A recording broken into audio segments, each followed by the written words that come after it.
ठीक है, नोट कर लीजिए इसे आप, फिर से देख लीजिए। किसी पाठ्यांक मतलब मापन की प्रक्रिया से प्राप्त होने वाला फाइनल रिजल्ट, अंतिम परिणाम जो प्राप्त हुआ है वो पाठ्यांक ही है। और उसमें जो अनिश्चितता आती है, अलग अलग व्यक्तियों से अलग अलग हमें परिणाम प्राप्त होता है, तो वो अनिश्चितता ही टेक्निकल रूप से उसको हम क्या कहते हैं, त्रुटि। सॉरी यहाँ मैं क्या लिख दिया हूँ, त्रुटि कहते हैं। वही क्या है, एरर है। ये त्रुटि दो प्रकार की होती है। त्रुटि कितने प्रकार की होती है, दो प्रकार की होती है। कौन सी, पहले क्रमबद्ध त्रुटि, क्रमबद्ध त्रुटियां, सिस्टमैटिक एरर, और दूसरी है यादृच्छिक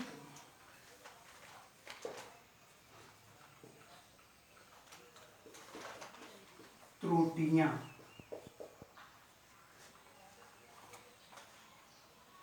आप लोग एक हेडिंग बनाइए, क्रमबद्ध त्रुटियां, रैंडम एरर। चलिए इनको समझते हैं हम बारी बारी से। पहले क्रमबद्ध त्रुटियां क्या है ना?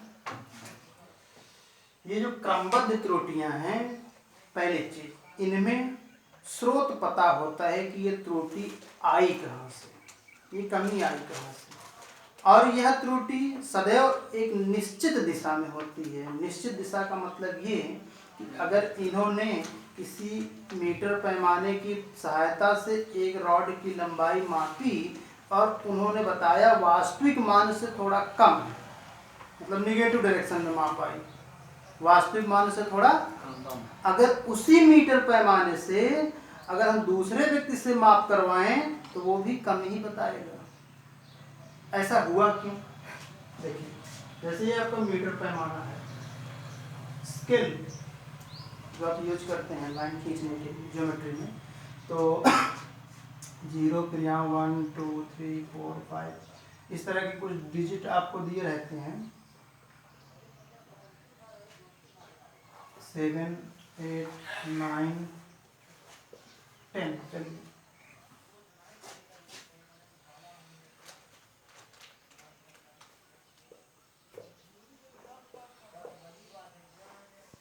पंद्रह सेंटीमीटर का होता है ना आपका सामान्य स्केल जो होता है।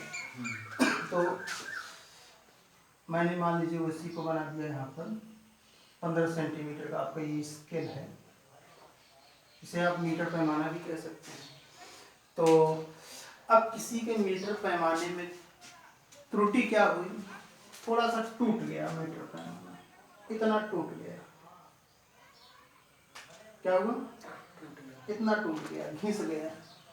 स्केल ही तो है, प्लास्टिक की बनी हुई, हो सकता है किनारे से घिस गया हो या टूट गया हो, और थोड़ा ही टूटा है, फिर भी हम उसको मापन में प्रयोग कर रहे हैं।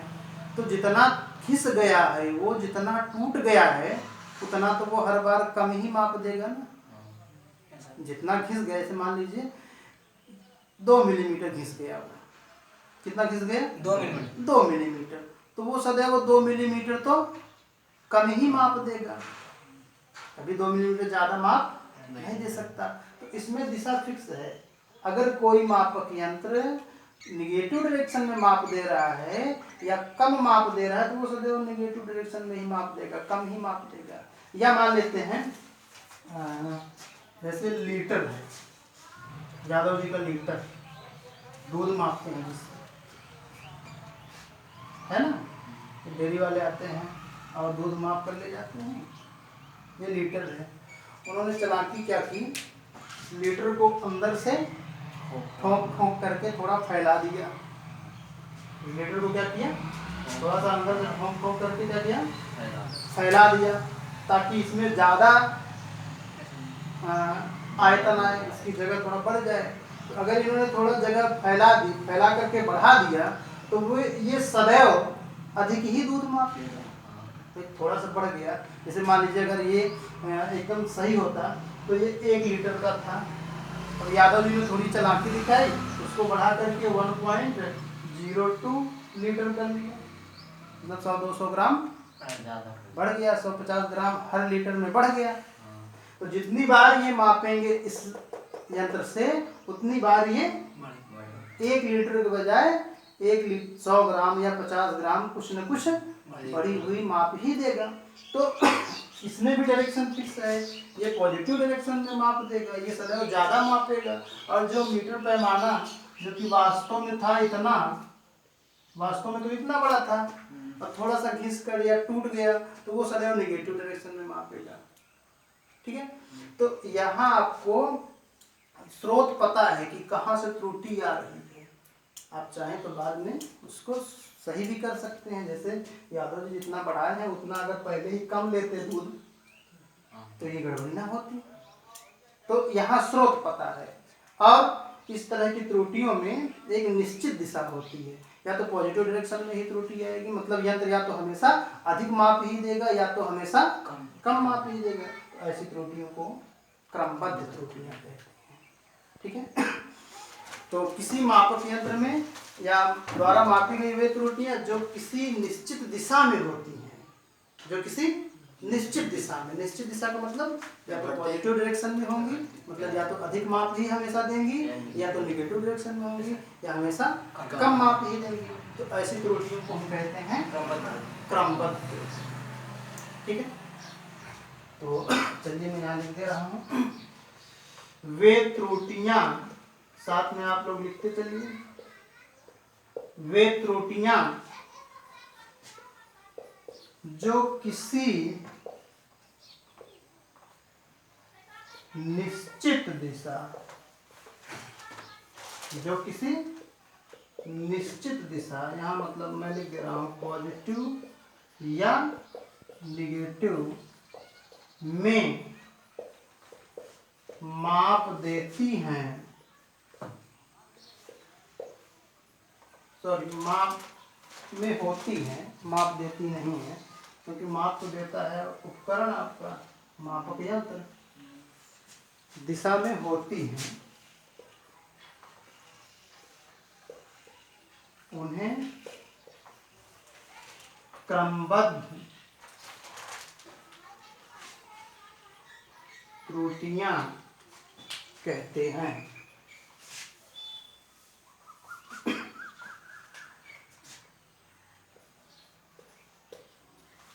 उन्हें क्रमबद्ध त्रुटियां कहते हैं। देखिए, वे त्रुटियां जो किसी निश्चित दिशा अर्थात पॉजिटिव या निगेटिव में होती हैं उन्हें क्रमबद्ध त्रुटियां कहते हैं। ये जो क्रमबद्ध त्रुटियां हैं इनके कारण जो हैं ये किस वजह से आती है, इनके स्रोत क्या हैं। आप क्रमबद्ध त्रुटियों के आप स्रोत लिख सकते हैं।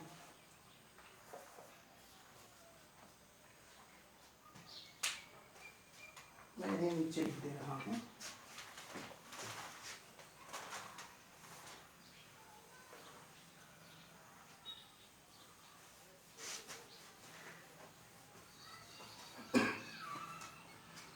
ये क्रमबद्ध त्रुटियों के स्रोत, स्रोत मतलब समझ रहे ना, सोर्स, कहाँ से ये त्रुटियां आ रही हैं। ठीक, तो उसमें पहला है यंत्रगत त्रुटियां। यंत्रगत का मतलब वही मैंने जो बताया आपको, इंस्ट्रूमेंटल एरर, इंस्ट्रूमेंटल एरर।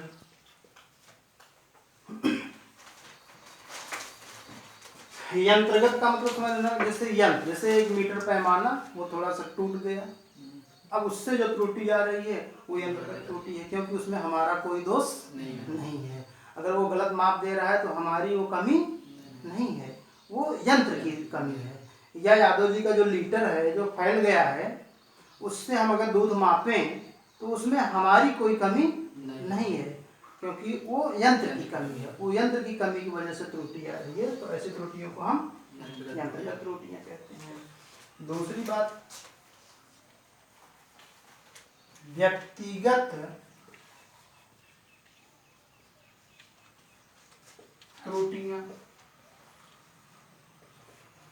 व्यक्तिगत का मतलब ये होगा कि मान लेते हैं मीटर पैमाना तो सही है, मीटर पैमाना ना तो टूटा है, ना तो बड़ा है, या ना तो यादव जी का लीटर फैला हुआ है, बल्कि माप अलग अलग लोग कर रहे हैं। इन्होंने 1 लीटर पानी या दूध को मापा और फिर आपने मापा, तो हो सकता है कि आप थोड़ा सा एकदम पूरा लेवल में लिए, ये थोड़ा सा कम लिए। तो ये व्यक्ति के अलग अलग माप की वजह से, अलग अलग व्यक्तियों के माप की वजह से भी त्रुटि आ सकती है। जैसे मान लीजिए कोई भार है और एक व्यक्ति ने उसका वजन किया और उसका द्रव्यमान आया 50 किलोग्राम, दूसरे व्यक्ति ने वजन किया तो थोड़ा सा कम आ गया 49.9, तो हम कहेंगे चलिए 50 किलोग्राम में अगर 100 ग्राम कम है तो इनका भी सही है और उनका भी सही है। पर व्यक्ति अलग अलग व्यक्तियों के माप करने की वजह से ये त्रुटि आई है, तो ये त्रुटि व्यक्तिगत त्रुटियां कहलाएगी। ठीक है, आप इन्हें नोट करते चलिए।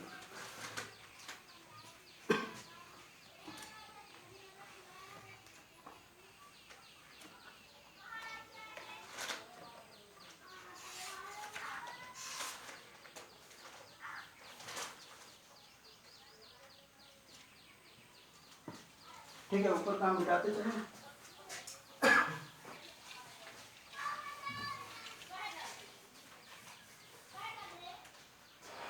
इसका तीसरा स्रोत है कार्य में अपूर्णता।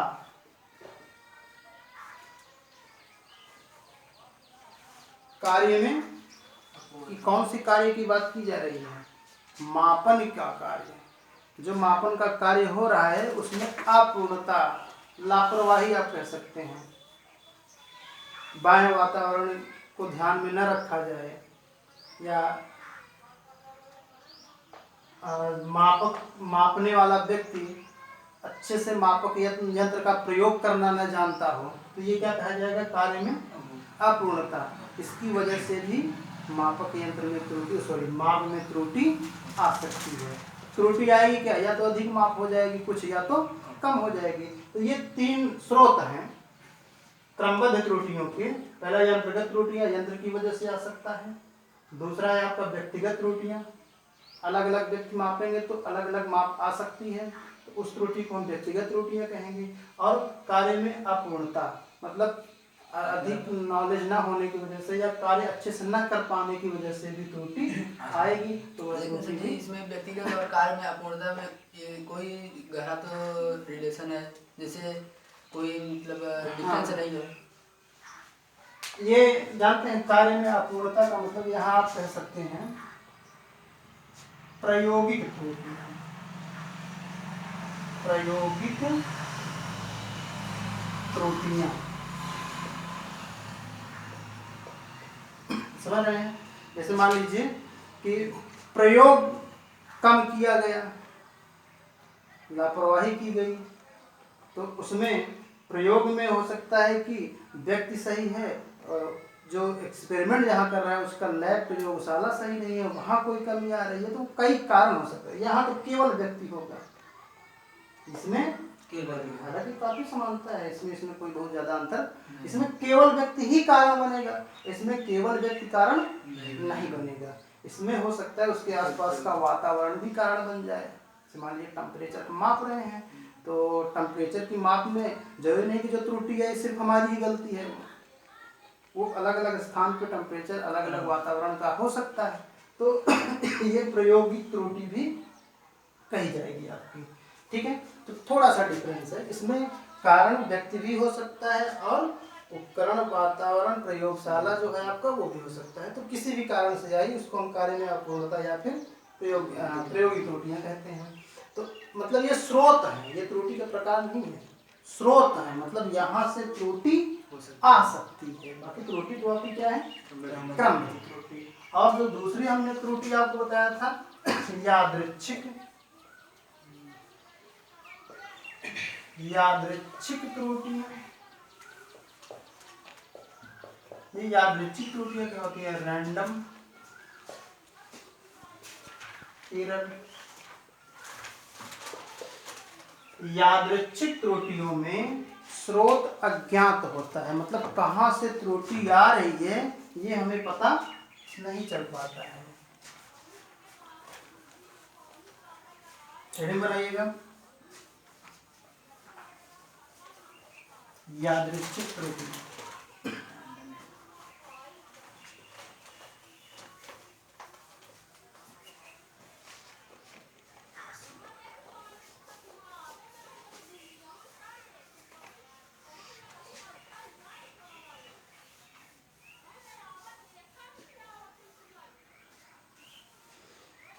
देखिए, यादृच्छिक त्रुटियां वे त्रुटियां होती हैं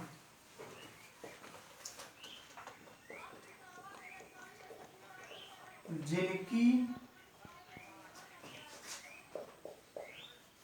कोई निश्चित दिशा नहीं होती है। मतलब ये कि एक ही व्यक्ति अगर कोई माप किया है तो हो सकता है कि वास्तविक मान से वो ज़्यादा माप आ रही हो, तो जरूरी नहीं है कि दूसरी बार माप करेगा तो हमेशा ज़्यादा ही आएगी। जैसे वो लीटर वाला मैंने उदाहरण दिया, तो लीटर वाले में क्या है, वो यंत्र की कमी है, वहाँ स्रोत पता है हमको, अगर वो बड़ा है तो वो हमेशा ज़्यादा ही देगा। पर यहाँ क्या है, ज़्यादा आया तो रैंडमली वो कम भी आ सकता है नेक्स्ट टाइम। कहाँ पर ऐसा होगा, जैसे मान लीजिए आप 11th में ही पढ़ेंगे, सिंपल पेंडुलम की सहायता से आप गुरुत्वीय त्वरण जी की वैल्यू निकाल रहे हो, जो कि 9.1 मीटर पर सेकेंड स्क्वायर होती है। तो जैसे मान लीजिए आप प्रयोग कर रहे हैं और ये आ गई 9.9 मीटर पर सेकेंड स्क्वायर, तो ये थोड़ा सा ज़्यादा आ रहा है, ये अधिकता अनिश्चितता त्रुटि है। अब जरूरी नहीं कि नेक्स्ट टाइम आप एक्सपेरिमेंट करें और दोबारा ये कैलकुलेशन करें इसकी सहायता से, तो ये ज़्यादा ही माप दे, क्योंकि इस बार तो ज़्यादा दी है। हो सकता है नेक्स्ट टाइम ये 9.7 मीटर पर सेकेंड दे दे, मीटर पर सेकेंड स्क्वायर दे दे, कुछ भी हो सकता है। यहाँ किस कारण से त्रुटि आ रही है हमको पता नहीं होता है। अर्थात वे त्रुटियां जिनकी कोई निश्चित दिशा नहीं होती, ये पॉजिटिव डायरेक्शन में भी हो सकती हैं और नेगेटिव डायरेक्शन में भी हो सकती हैं, और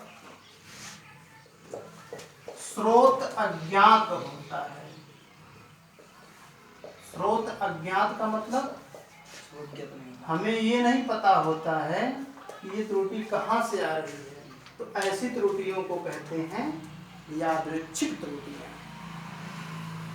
ऐसी त्रुटियों को कहते हैं, तो वे त्रुटियां जिनकी कोई निश्चित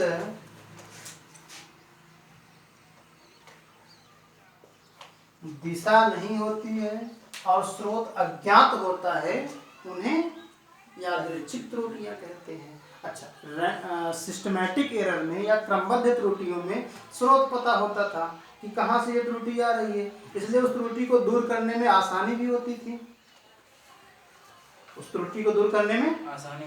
पर यहाँ तो बड़ी प्रॉब्लम है, यहाँ तो हमको पता ही नहीं कहाँ से त्रुटि आ रही है। जब हमको स्रोत ही नहीं पता है तो उसको दूर करने में भी थोड़ी प्रॉब्लम होगी। अब कैसे दूर करेंगे, तो उसका सिर्फ एक ही रास्ता है, अधिक से अधिक बार प्रेक्षण किया जाए, अधिक से अधिक बार प्रेक्षण किया जाए, मतलब प्रयोग किया जाए, माप किया जाए, और उन सभी माप में जो माप अन्य माप से बहुत भिन्न हो उनको छोड़ दिया जाए, उनको इग्नोर कर दिया जाए, ठीक है। और जिन मापों में काफी अधिकतम समानता हो, उन सभी मापों का समांतर माध्य ले लिया जाए। जैसे मान लीजिए ये गुरुत्वीय त्वरण जी की वैल्यू निकाल रहे हैं आप, कई वैल्यू आपने 4 बार 5 बार ये प्रेक्षण किया, ये एक बार प्रेक्षण करने से नहीं आता। प्रयोगशाला में इसको हम सिखाएंगे आप लोगों को कि कैसे ये जी की वैल्यू निकाली जाती है। तो आप कम से कम 3 या 5 बार 5 बार 6 बार 7 बार जितना अधिक से अधिक हो सके आप प्रेक्षण करेंगे। जैसे मान लीजिए आपने मापा 9.6 आया, फिर मापा आपने 9.8 आया, फिर मापा आपने 9.9 आया, फिर मापा आपने 9.2 आया। ठीक, तो आप करेंगे क्या, ये तीनों माप में बहुत ज़्यादा डिफरेंस नहीं है, पर इसमें बहुत ज़्यादा डिफरेंस है, तो हम इसको क्या करेंगे, छोड़ देंगे, निगलेक्ट कर देंगे, इसको हटा देंगे, इग्नोर कर देंगे, नगण्य मान ये इसको छोड़ देंगे। और बाकी की जो माप हैं जिनमें समानताएं दिख रही हैं इनका हम समांतर माध्य निकाल लेंगे। समांतर माध्य निकालते कैसे हैं, सबको जोड़ेंगे और फिर उसके बाद क्या करेंगे, जितने पद हैं उसी से डिवाइड कर देंगे, है 2 पद होते तो 2 से डिवाइड करते, 3 है तो 3 से डिवाइड किए हैं तो डिवाइड कर देते, तो जो एक एवरेज वैल्यू हमको मिलती, जो एक औसत मान प्राप्त होता, हम उसी को मान लेते कि ये वैल्यू सत्य है, यही इसकी शुद्ध माप है। ठीक, तो वहाँ हम देख लेते हैं, वैसे कैलकुलेशन कर लेते हैं। ठीक है, तो जो यादृच्छिक त्रुटियाँ होती हैं उनमें स्रोत अज्ञात होता है, इसलिए इस त्रुटि को दूर करने के लिए हमारे पास सिर्फ एक ही उपाय होता है कि अधिक से अधिक बार प्रेक्षण किया जाए। ठीक है, तो इसको आप नोट भी करते चलिए, नीचे हम लिख दे रहे हैं, आप भी लिखते चलिए। यादृच्छिक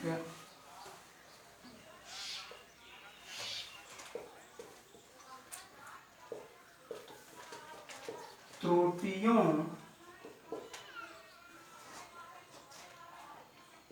को दूर करने के लिए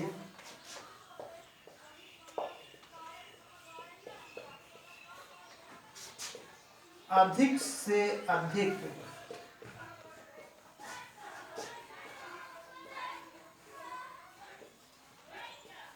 बार प्रेक्षण करना चाहिए एवं उन प्रेक्षणों से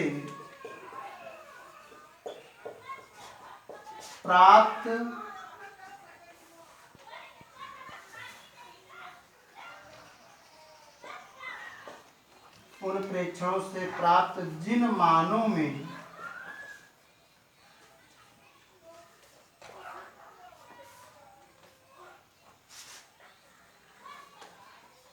समानता हो उनका